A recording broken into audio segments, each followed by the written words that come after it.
Check out my nice cool glasses. This is to protect you when somebody's up close. You have to always protect your eyes from coronavirus. Some people are not wearing these. People are wearing the mask only. The coronavirus travels into the eyes. Let's go back to, now we're going to go back to, is intoxication a HUD punishment? It is treated as a HUD punishment, but that is not the law.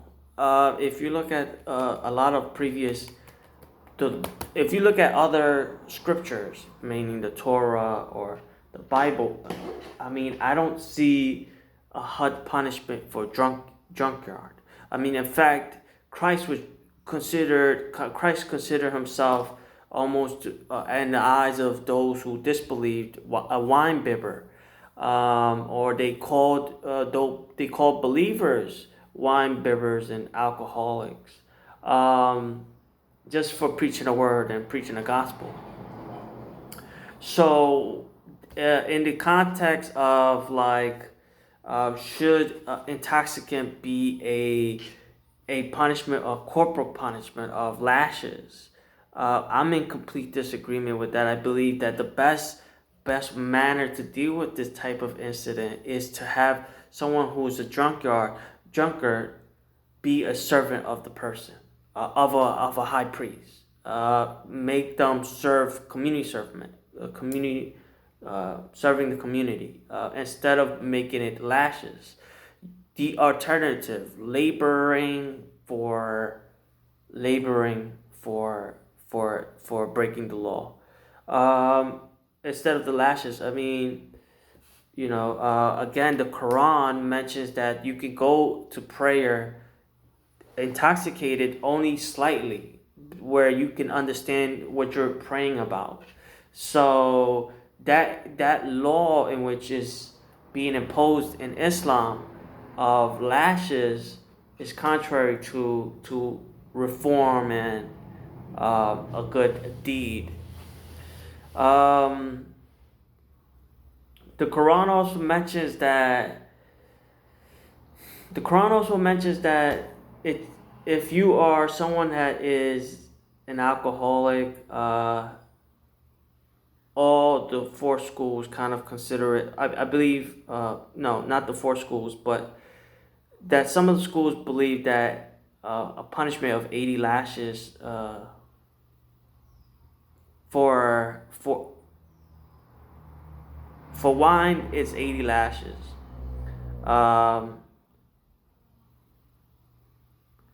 And some argue it's 40 lashes. So, it varies against the Torah, indicates that it's for servitude more. The Quran doesn't really, to me, I haven't found that it really mentions anything about, in the sense that you're considering alcohol as deviant. And then when you're a drunkard, you mean what it's a very unclear definition in itself. So the definition has to be more clarity, because there are people who just drink every day, but they're not intoxicated.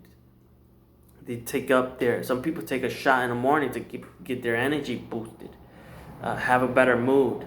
So, and the reneging of Islam is particularly interesting, because not everyone is capable of kind of like, see, for me as Puerto Rican, I'm Islamic, but my hereditary part of me is shamanistic. And so Islam does not want you to be of another faith, but I'm shamanistic, but in the scriptures itself, it's herbology. There's science in herbs. There's goodness in herbs. And that's what the scriptures mention. I'm almost like a judge, medicinal person, a judge and a doctor in a sense. But I haven't got, doctors, of course, went to freaking school and medical school and stuff like that. I haven't got to that level. I'm more focused on herbology, but I haven't got to that level yet. But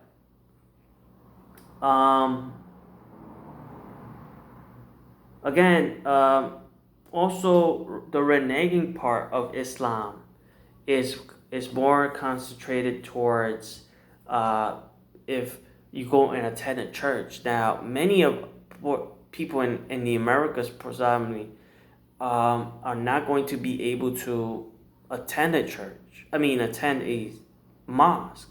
So we don't have that opportunity to be attending mosques because there are mosques that are not close by or not there. So it's just not, close to us for us to be able to worship and be amongst the believers. And so the reneging part, there's also instances where Muslims have prayed in other temples because they really didn't have other places and they had to do their 5 prayers. They had to do the salah. The fasting of Ramadan. In other countries, it's very different because there's no system of where there's not a community. It's not a community where you go in Ramadan with people of the same ethnic, tribe and clan, etc. and culture. Ramadan, the notification wise, it's not prevalent. In other countries. So, but people are not reneging it. So it's just, oneself finding that sequence of when fasting is to be done. Zakat, for me, I believe that zakat should be in the Americas. Well, right now in Puerto Rico, that the Christian and the Jewish and the Muslim community should pay zakat to the People's Party. That way we can be better established in a sense that we can create a treasury, we create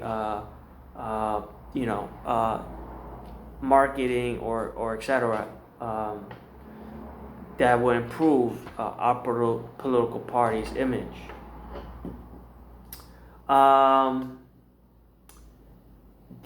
What else? The Hajj. I said before that often the Hajj is to go. The Hajj is to go, but the Hajj is also to go where the believers are striving, almost in migration for God's cause. That's a Hajj. People made a Hajj from Medina to Mecca and from Mecca to Medina when Medina wasn't and Mecca was, and when Mecca wasn't, Medina was.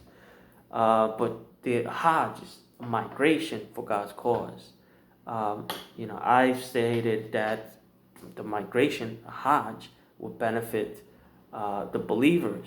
Although we're Christians in Puerto Rico, we're still believers. That will be helping our communities.